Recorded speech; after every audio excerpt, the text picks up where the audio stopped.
ಸಾಂಸ್ಕೃತಿಕ ನಗರಿ ಮೈಸೂರಿನಲ್ಲಿ ಚಳಿಯ ತೀವ್ರತೆಯಿಂದಾಗಿ ರಸ್ತೆ ಬದಿಗಳಲ್ಲಿ ಆಸರೆ ಇಲ್ಲದೆ ಕಷ್ಟಪಡ್ತಾ ಇದ್ದ ನಿರ್ಗತಿಕರಿಗೆ ನೆರವಾಗುವ ನಿಟ್ಟಿನಲ್ಲಿ Lions club of Mysuru ambassadors ವತಿಯಿಂದ ಮಾನವೀಯ ಸೇವಾ ಕಾರ್ಯವನ್ನು ಹಮ್ಮಿಕೊಳ್ಳಲಾಗಿತ್ತು. ತನುಜಾ ಮಹೇಶ್ ಅವರ ನೇತೃತ್ವದಲ್ಲಿ ನಗರದಾದ್ಯಂತ ತಡರಾತ್ರಿ ವಿಶೇಷ ಅಭಿಯಾನ ನಡೆಸಿ ಹೊದಿಕೆಗಳನ್ನು ವಿತರಿಸಲಾಯಿತು.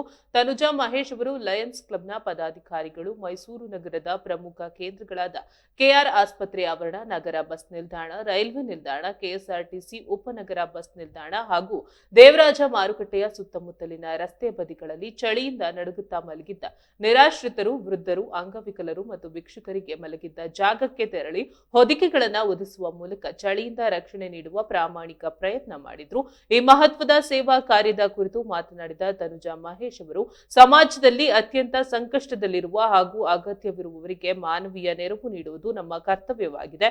ನಮ್ಮಂತೆಯೇ ಅವರನ್ನ ಭಾವಿಸಿ ಈ ಸೇವಾ ಕಾರ್ಯವನ್ನ ಕೈಗೊಂಡಿದ್ದೇವೆ. ಈ ಸಣ್ಣ ಪ್ರಯತ್ನದಿಂದ ಚಳಿಯ ತೀವ್ರತೆಯಿಂದ ಸಂಕಷ್ಟ ಅನುಭವಿಸ್ತಾ ಇದ್ದ ನಿರ್ಗತಿಕರ ಮುಖದಲ್ಲಿ ಸಂತಸ, ನಗು ಮೂಡಿಸಿರೋದು ನಮಗೆ ತೃಪ್ತಿ ತಂದಿದೆ ಎಂದು ತಿಳಿಸಿದರು.